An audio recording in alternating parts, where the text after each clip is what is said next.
നമസ്തേ. സൂത്രം 47-ന്റെ അവസാനവും 48-ഉം ഇനി പറയാൻ പോകുന്ന 49-ഉം എല്ലാം ഋതംബര പ്രജ്ഞയുടെ വിശേഷങ്ങളാണ് വിവരിക്കുന്നത്. സൂത്രം 49. ശ്രുതാനുമാന പ്രജ്ഞാഭ്യാം അന്യവിഷയ വിശേഷാർത്ഥത്വാത്. ശ്രുതാനുമാന പ്രജ്ഞാഭ്യാം അന്യവിഷയ വിശേഷാർത്ഥത്വാത്. ശ്രുതം കേട്ടറിവ്, വേദങ്ങളിലൂടെയും മറ്റും ഉള്ള അറിവ്, വേദാധിഷ്ഠാധികാരം. അനുമാനം, അനുമാനയുക്തി, ഊഹം.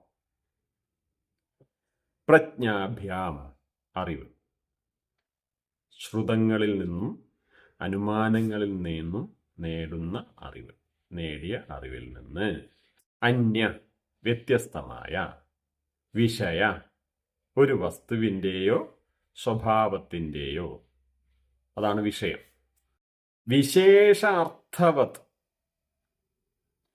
വിശേഷ അർത്ഥമുള്ളതായി അനുഭവപ്പെടുന്നത് കൊണ്ട് വസ്തുവിൻ്റെ വിശേഷ സ്വരൂപം കാണുന്നു. അതാണ് ഋതംബര പ്രജ്ഞയുടെ പ്രത്യേകത. ഋതംബര പ്രജ്ഞ വളരെ വിശേഷപ്പെട്ടതാണ്. ശ്രുതികളിലൂടെയും അനുമാനത്തിലൂടെയും പ്രാപ്തമായ അറിവ് വസ്തുവിൻ്റെ സാമാന്യ ബോധത്തെയാണ് നൽകുന്നത്. എന്നാൽ ഋതംബര പ്രജ്ഞ വസ്തുവിൻ്റെ വിശേഷബോധത്തെയാണ് പകർന്ന് നൽകുന്നത്. ശ്രുതികൾ അഥവാ വേദങ്ങളിലൂടെ ലഭിക്കുന്ന അറിവുകൾ സാമാന്യ വിഷയവുമായി ബന്ധപ്പെട്ടതാണ്. അത് ശ്രുതികളാണ്, കേട്ട് അറിയുന്നതാണ്. അനുമാനമാണ്, അനുഭവവും സാഹചര്യവും വെച്ച് ഊഹിച്ചെടുക്കുന്നതാണ്. ഈ ഊഹത്തിലൊക്കെ അഹങ്കാരം കടന്നു വരും. ആ അറിവുകളിലൂടെയാണ് നമ്മൾ വസ്തുവിനെ അറിയുന്നത്. അതുപോലെ തന്നെയാണ് അനുമാനം വഴി നേടുന്ന അറിവ്.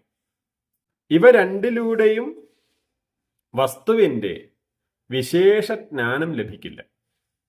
ഇന്ദ്രിയ പ്രത്യക്ഷങ്ങളല്ലാത്ത ദൂരസ്ഥലങ്ങളിലുള്ളവയും നമ്മൾക്ക് കാണാൻ കഴിയാത്ത വസ്തുക്കളെക്കുറിച്ചും അനുഭവങ്ങളും വിഷയങ്ങളും സൂക്ഷ്മങ്ങളായവയും നഗ്നനേത്രങ്ങൾ കൊണ്ട് ഇന്ദ്രിയങ്ങൾ കൊണ്ട് അറിയാൻ പറ്റാത്തതായവയുമായ വസ്തുക്കളെ സംബന്ധിച്ച ജ്ഞാനം പ്രത്യക്ഷമായി നമ്മൾക്ക് ലഭിക്കില്ല.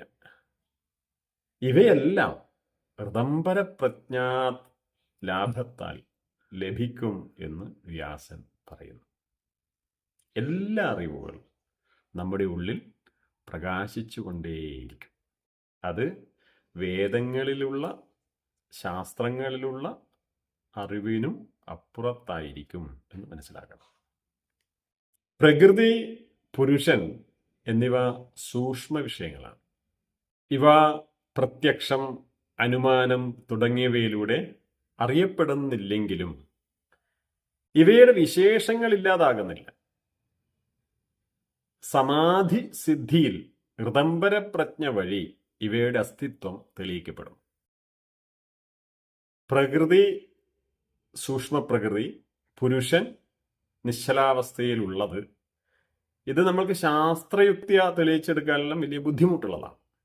പക്ഷേ ധ്യാനാത്മകമായ അവസ്ഥയിൽ നിശ്ചലനായിരിക്കുന്ന പുരുഷനും അപ്പുറത്ത് ചലനാത്മകമായി നിൽക്കുന്ന പ്രകൃതിയാണ് ഇതെല്ലാം ഉണ്ടാക്കിയിട്ടുള്ളത് എന്ന് നമുക്ക് മനസ്സിലാക്കാൻ വേണ്ടി പറ്റും.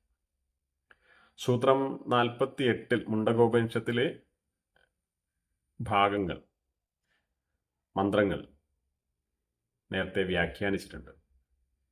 ആ ഒരു അനുഭവം എല്ലാം ഉണ്ടായി വരുന്നത് ഈ പുരുഷനിൽ നിന്നാണ്. അത് ശാസ്ത്രീയമായി തെളിയിച്ചെടുക്കൽ ബുദ്ധിമുട്ടുള്ള കാര്യമാണ്. എന്നാൽ ആധുനിക ശാസ്ത്രയുക്തിയിൽ തെളിയിക്കപ്പെടാത്തത് പോലും സമാധിസിദ്ധിയിൽ പകർന്നു കിട്ടും.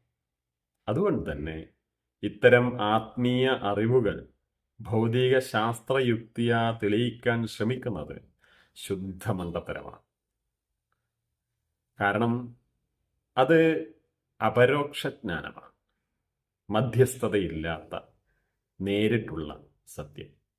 ആ അറിവ് ഇന്ദ്രിയങ്ങളെയോ യുക്തിസഹമായ നിഗമനങ്ങളെയോ അടിസ്ഥാനമാക്കിയുള്ളവയല്ല.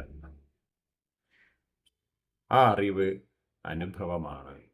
വൈദിക ജ്ഞാനം അഥവാ ശ്രുതികൾ, വാക്കുകൾ, അർത്ഥങ്ങൾ, ബുദ്ധിയുടെ ശേഷി എന്നിവയാൽ മധ്യസ്ഥത വഹിച്ച് രൂപപ്പെട്ടു വരുന്നതാണ് എന്ന് വാചസ്പതി മിശ്ര അഭിപ്രായപ്പെട്ടു.